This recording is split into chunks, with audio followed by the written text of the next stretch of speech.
Hello everyone. Last time हमने देखा था होम मेन्यू पूरा मैंने फिनिश कर दिया था लास्ट वीडियो में। अगर किसी को कोई डाउट है तो वो मुझे दे सकता है कमेंट्स में। नेक्स्ट आता है हमारा इंसर्ट। अब आपको इस मेन्यू के नाम के बारे में पता करना होगा। इंसर्ट मतलब कुछ भी नया ऐड करना। अब नए ऐड करने से क्या मतलब है, तो ये टेक्स्ट से तो मतलब होगा नहीं, क्योंकि टेक्स्ट तो हम डायरेक्ट ही ऐड कर सकते हैं टाइप करके। बट नया ऐड करना मतलब टेक्स्ट के अलावा ऐसा कुछ इसमें डालना, ऐसा कुछ इसमें ऐड करना जिससे थोड़े डेकोरेशन हो जाए या फिर कुछ एक्स्ट्रा काम आप कर पाएँ। इसी के लिए उसको क्या बोला गया है, इंसर्ट। ठीक है। इसमें नेक्स्ट अपने सबसे पहला आता है इसमें कवर पेज। कवर पेज क्या होता है, तो नॉर्मल सी बात है, हम जब कॉपीज़ लेते हैं, कुछ बुक लेते हैं, तो उसका एक कवर पेज आता है। उस कवर पेज पर सारी इन्फॉर्मेशन रहती है कि वो पर्टिकुलर बुक किस चीज़ की है, वो पर्टिकुलर बुक में क्या कितने पेजेस हैं, या फिर किस सब्जेक्ट की है, किस क्लास की है। जैसे आप भी अपनी कॉपी खरीदते हैं तो उस पर स्टिकर लगाते हैं, स्टिकर पर अपना नाम, क्लास, सब्जेक्ट, ये सब लिखा जाता है। तो कवर पेज यहाँ पर वही काम करेगा कि आप एक यहाँ पर कवर पेज बनाएंगे स्टार्टिंग में उसके अपने डॉक्यूमेंट के, जिससे वो जानकारी देगा कि इसके अंदर मैं क्या देना चाह रहा हूँ। ठीक है, या फिर इस डॉक्यूमेंट के अंदर क्या कंटेंट है मेरा। ठीक है।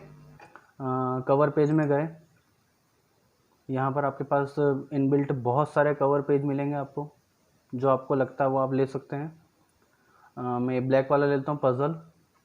जैसे मैं इसको क्लिक करूँगा, कवर पेज की एक विशेषता क्या रहेगी, ये अपने आप फर्स्ट पेज पर आ जाएगा। इसमें बहुत सारी चीज़ें ऑलरेडी फिल्ड है, जैसे यूज़र नेम बट मुझे अपनी अपनी मर्ज़ी से भी कुछ डालना है तो मैं यहाँ पर ईयर में लिख सकता हूँ। जैसे मैं ईयर में लिख देता हूँ 2020। Type the document title. Suppose मैं कंप्यूटर पर कुछ लिखना चाह रहा हूँ। सब टाइटल मतलब उस कंप्यूटर के अंदर कोई सब टॉपिक हो जिसके बारे में आप लिखना चाहते हैं। तो कंप्यूटर के अंदर मैं लिखना चाहता हूँ सॉफ्टवेयर के बारे में। एब्स्ट्रैक्ट, यहाँ पर आप type the abstract of the document here. तो यहाँ पर आप कह सकते हैं कि कुछ भी डिटेल लिखना चाहते हैं ब्रीफ में, कि हाँ मैं सॉफ्टवेयर के बारे में भी ये वाला टॉपिक चूज़ कर रहा हूँ या कर रही हूँ, वो आपके ऊपर डिपेंड करता है टोटली। यहाँ पर यूज़र नेम, आप यहाँ पर ऑथर में कुछ भी दे सकते हैं। टाइप द कंपनी नेम, अगर आपके पास कोई कंपनी जिसके अंडर में आप ये बना रहे हैं तो उसका नाम लिख सकते हैं, नहीं है तो डिलीट या बैक स्पेस जो आपको लगे। या आज की डेट आप डाल देंगे इसमें अपने हिसाब से, आपको डेट फिल करना है। तो मैं आपको इसमें दिखा देता हूँ प्रिंट प्रीव्यू कैसा लगेगा।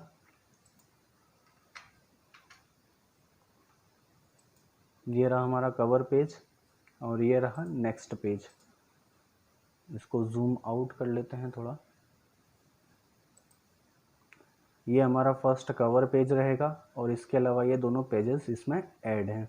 तो कवर पेज हमेशा शुरू में ही आएगा, स्टार्टिंग में ही आएगा, क्योंकि वो कवर पेज इसीलिए कहलाता है।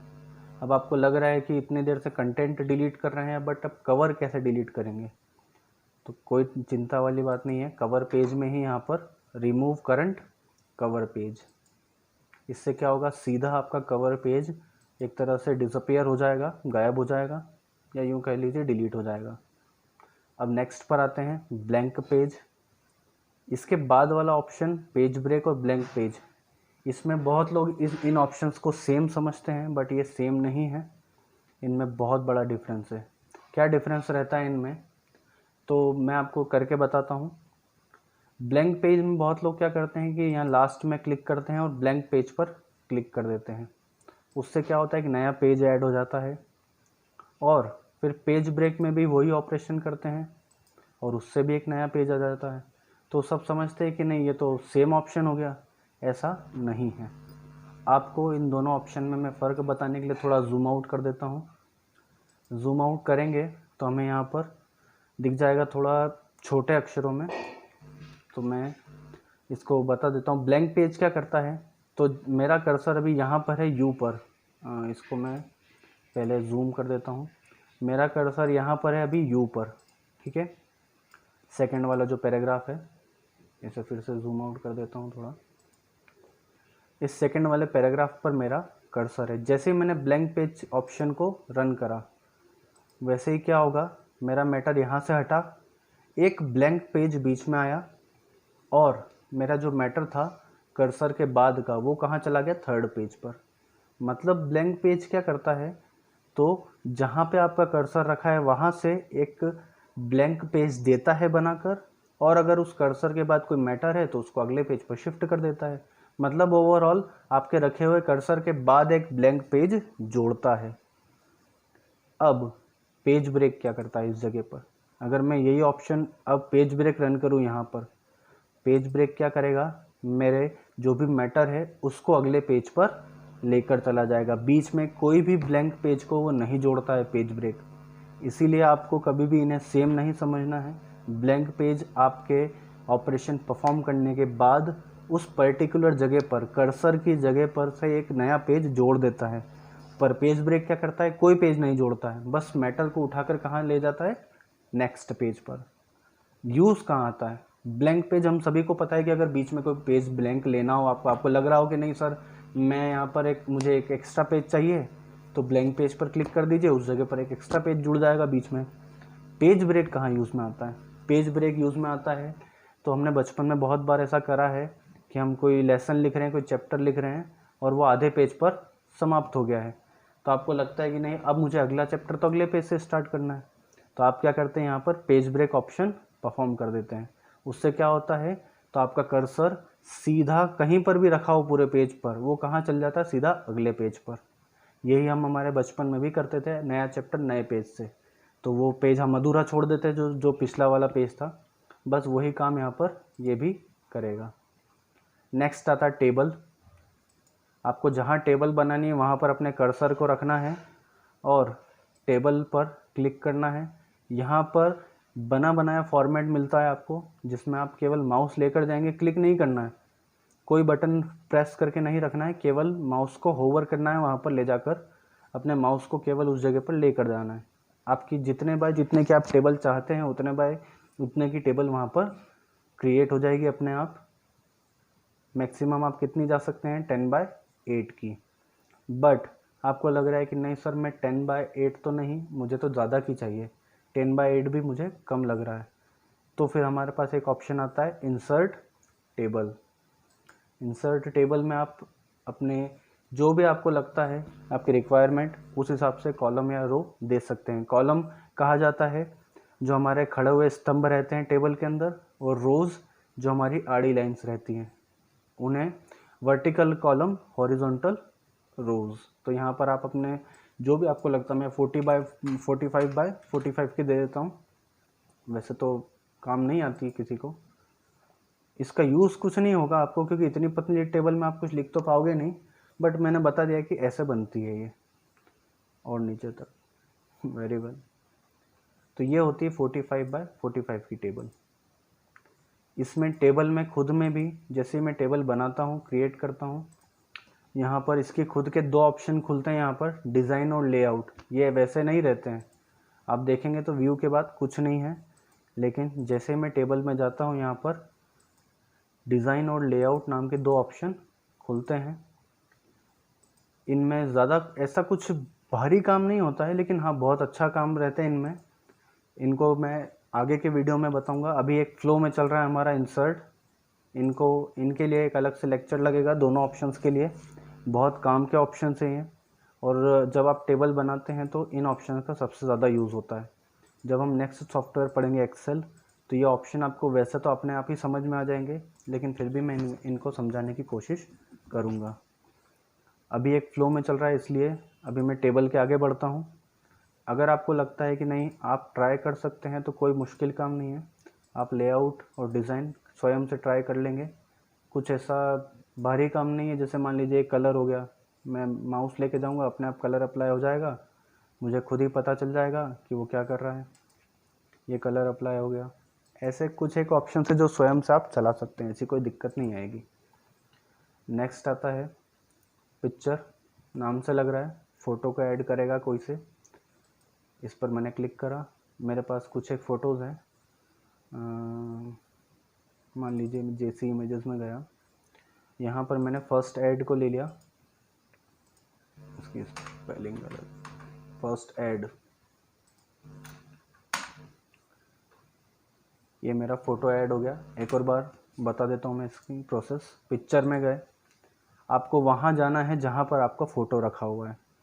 मैं हूँ अभी मेरे फ़ोल्डर में जहाँ पर मेरा फ़ोटो मुझे मिल जाएगा। पिक्चर्स में चला जाता हूँ। ठीक है, मेरे फ़ोटोज़ यहाँ रखे हुए हैं, आपके कहीं और रखे हो तो वहाँ भी जा सकते हैं।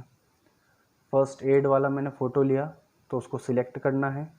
अब आप चाहें तो यहाँ इंसर्ट पे क्लिक कर सकते हैं, लेकिन अगर आपको लगता है कि नहीं यहीं पर डबल क्लिक करना है तो उससे भी काम हो जाएगा, वरना यहाँ सिलेक्ट करिए और इंसर्ट पर क्लिक कर दीजिए। इससे आपका फ़ोटो क्या होगा, ऐड हो जाएगा। इसमें भी फॉर्मेट नाम का एक नया ऑप्शन खुलता है, इसमें भी अलग अलग इफ़ेक्ट रहते हैं। ये सब एक्स्ट्रा ऑप्शंस रहते हैं जिन्हें मैं साथ में बताते जाऊंगा। ये जो ऑप्शन है एंड के, ये ऑप्शंस हमको आगे आएंगे पेज लेआउट में, तो वहीं पर देख लेंगे। पिक्चर शेप, तो यहाँ पर अगर आपको पिक्चर किसी शेप में अप्लाई करना हो ये उस शेप में बन जाएगी। ऐसे यहाँ पर पिक्चर बॉर्डर, अगर आपको बॉर्डर किसी कलर की देना हो, जैसे मैंने दिया रेड, तो यहाँ पर एक बॉर्डर बन जाएगी रेड कलर की मेरे फ़ोटो के आसपास। ऐसे ही और भी ऑप्शंस हैं। आप चाहें तो इस फ़ोटो को रीसाइज़ कर सकते हैं, इस पर जो पॉइंट बने हुए हैं उससे। मैंने क्या करा, इन पॉइंट्स को केवल अपने माउस के द्वारा ड्रैग कर लिया, खींच लिया है थोड़ा सा, तो एक्सपेंड हो जाएंगे ये। और भी इफ़ेक्ट्स हैं इसमें, जो आपको लगेगा। ये इजी इफ़ेक्ट रहते हैं, इसलिए एक बार स्वयं से ट्राई करिएगा, क्योंकि हम ऑप्शन आगे बढ़ते जाएंगे। जो इजी रहेगा वो आपको थोड़ा ट्राई करना रहेगा।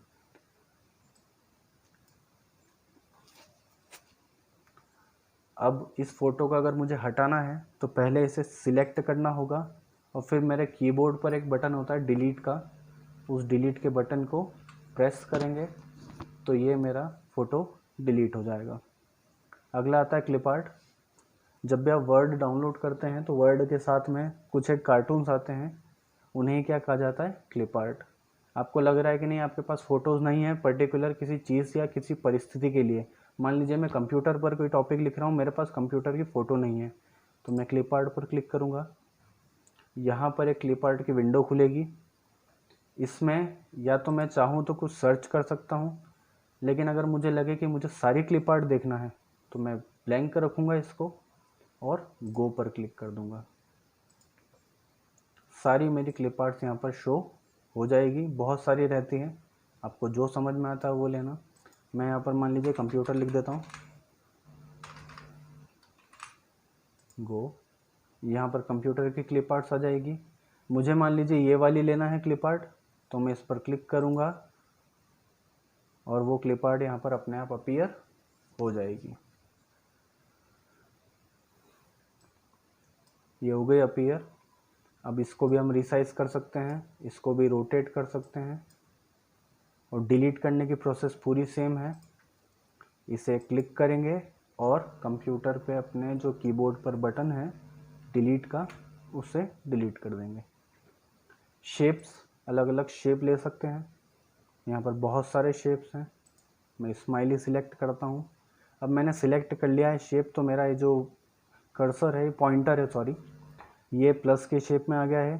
तो अब मैं क्या करूँगा, अपना माउस का जो लेफ़्ट क्लिक है उसको प्रेस करूँगा और उसे होल्ड करके रखूँगा, और अब इस माउस को मैं थोड़ा खींचूँगा तो अपने आप मेरी डिज़ाइन क्रिएट होती जाएगी। इसका खुद का भी एक फॉर्मेटिंग का विंडो खुलेगा यहाँ पर अलग से। इसमें आप कलर दे सकते हैं, बैकग्राउंड देना हो कुछ तो वो दे सकते हैं। शेप फिल, आप चाहें तो इसमें और कुछ कलर डाल सकते हैं शेप फिल से। शेप आउटलाइन, यहाँ पे आउटलाइन का कलर भी चेंज कर सकते हैं।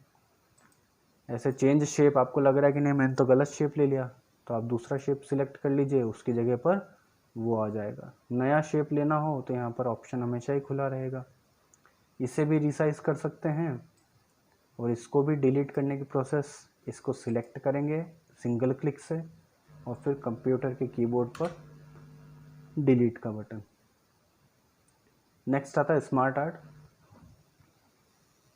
बहुत लोग पूछते हैं स्मार्ट आर्ट क्या होता है। तो स्मार्ट आर्ट होता कुछ नहीं है, आपको बेसिकली अगर कोई चीज़ डायग्राम के द्वारा समझानी हो तो आप किस चीज़ का यूज़ करते हैं, स्मार्ट आर्ट का। जैसे हमने देखा होगा बचपन में फ्लो चार्ट्स होते हैं या फिर पाई चार्ट्स देखे हैं, वो सभी का किस चीज़ में आते हैं, स्मार्ट आर्ट में आते हैं। मैं यहाँ पर क्लिक करूँगा, बहुत सारी यहाँ पर स्मार्ट आर्ट्स खुल जाती हैं। यहाँ पर डायग्राम्स आपने, ये बहुत सारे लोग इन डायग्राम से फेमिलियर होंगे, जैसे स्पेशली ये वाला, ये है अपना एक तरह से ट्री, और पाई चार्ट भी होगा यहाँ पर, राउंड शेप में अपने सारे पाई चार्ट रहेंगे, और ऐसा अपना चक्री क्रम जो हिंदी में बोलते हैं उसे, साइकिल। मैं ये वाला ले लेता हूँ, smart art, vertical picture accent list. इसकी क्या विशेषता है, स्मार्ट आर्ट में जहाँ जहाँ टेक्स्ट लिखा हुआ मिलेगा वहाँ वहाँ पर आपको स्वयं से कुछ लिखना होगा। मान लीजिए मैं लिख देता हूँ ए, यहाँ पर लिख देता हूँ बी, और यहाँ पर सी, ऐसे आप लिख सकते हैं। और ये जो सिंबल है ये हमेशा फ़ोटो का रहेगा। इस पर क्लिक करिए, जो फ़ोटो लगता है आपको वो वाला फ़ोटो यहाँ पर अटैच कर सकते हैं। मान लीजिए यहाँ पर मैं किसी व्यक्ति का नाम लिख दूँ ए की जगह पर, और इस फ़ोटो की जगह पर मैं उस व्यक्ति का फ़ोटो लगा दूँ, तो बजाय उन 3 व्यक्तियों के नाम लिखने के, अगर आप उनका नाम स्मार्ट आर्ट में लिखेंगे तो ज़्यादा डेकोरेटिव लगेगा, ज़्यादा अच्छा दिखिएगा। ओवरऑल कहने की बात ये रहती है, क्योंकि डायग्राम हमें भी नोट्स से ज़्यादा डायग्राम समझ में आते हैं। अगर मैं आपको कोई चीज़ थ्योरी में पढ़ाऊँ और वही चीज़ डायग्राम के द्वारा देखें तो डायग्राम ज़्यादा आसान होता है, ज़्यादा अच्छा दिखता है। तो वही यहाँ पर रहेगा अपनी मेथड। इसको भी डिलीट करने के लिए इसकी बाउंड्री पर क्लिक करेंगे, सिंगल क्लिक, और कीबोर्ड पर जो डिलीट का बटन है उसे प्रेस कर देंगे। आज का लास्ट टॉपिक आता है हमारा चार्ट। ये हमने देखे होंगे ये वाले चार्ट्स, इसमें भी आपको पाई वाला मिलेगा, पाई चार्ट, बार चार्ट। कितने हम इस चीज़ से फेमिलियर होंगे हम इस वाले से। ये होता है बेसिकली, हमने क्रिकेट में देखा है, जब भी कभी हम स्कोर्स की टैली करते हैं। ये चार्ट्स आपको इतना ध्यान रखना है, चार्ट्स की अच्छी बात ये रहती है कि ये एक ही बार में बहुत सारा डाटा शो कर देते हैं, बट किसी चार्ट को यूज़ करने की प्रोसेस आपको पता होना चाहिए। आपने अगर किसी डाटा पर गलत चार्ट यूज़ कर लिया तो उस डाटा का कोई यूज़ ही नहीं बचेगा। जैसे मान लीजिए अगर मुझे कॉलम चार्ट की ज़रूरत है और मैंने पाई चार्ट यूज़ कर लिया, सामने वाले को कुछ समझ ही नहीं आएगा कि मैंने क्या यूज़ करा है।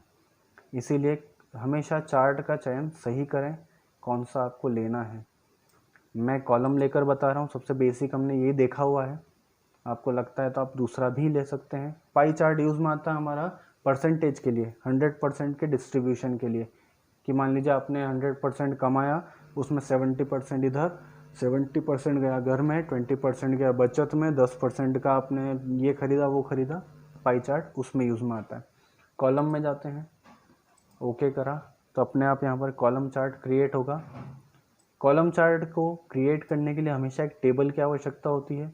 आपने तो बनाई नहीं तो कंप्यूटर ने स्वयं से दे दी। इसके ऊपर, इस टेबल के ऊपर आपका कॉलम चार्ट डिपेंड है। मैं इस टेबल को एडिट कर देता हूँ थोड़ा, Hindi English maths A B C D.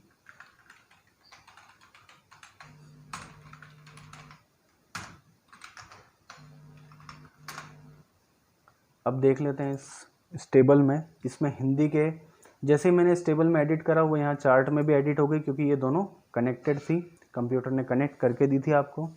Hindi के नंबर्स आ रहे हैं ब्लू में, आप देखिए ए के हिंदी में कितने नंबर है, 15। तो यहाँ पर आप देखिए 10 से ज़्यादा नंबर थोड़े से हैं ज़्यादा, और 20 से कम है 20 से, तो ये नंबर हो गए 15। उसके बाद ए के आते हैं इंग्लिश में थोड़े ज़्यादा, इंग्लिश यहाँ पर आ रहा है रेड कलर में, तो ए के इंग्लिश में, यानी कि ए का रेड कलर कहाँ तक जा रहा है, 80 से थोड़ा सा ऊपर 83। ए के मैथ्स में 64, मैथ्स आ रहा है ग्रीन कलर से, तो आप देखेंगे ए का ग्रीन कलर कहाँ जा रहा है, 60 से थोड़ा सा ऊपर, यानी कि 64। ये हो गए आपके चार्ट्स। तो ऐसे ही आप और भी चीज़ें इसमें बना सकते हैं चार्ट में, जो आपको लगता है, लेकिन चार्ट का चयन करना सही चयन करना बहुत ज़रूरी है। मेरे पास टेबल है तो मैंने कॉलम चार्ट यूज़ करा, अगर इसी टेबल के लिए मैं पाई चार्ट यूज़ कर लूँगा तो समझ ही नहीं आएगा किसके कितने नंबर आए, क्योंकि पाई चार्ट उस चीज़ के लिए यूज़फुल है ही नहीं। इसलिए चार्ट सही लीजिएगा, इसमें आज इतना होगा, लेक्चर लंबा है बट इसमें यूज़फुल टॉपिक कवर कर लिए हैं। नेक्स्ट लेक्चर बहुत इंपॉर्टेंट रहेगा क्योंकि उसमें हाइपरलिंक, बुकमार्क और क्रॉस रेफरेंस यूज़ में आएंगे। तीनों बहुत काम के ऑप्शंस हैं। तो आज का लेक्चर यहीं समाप्त करते हैं। Thank you.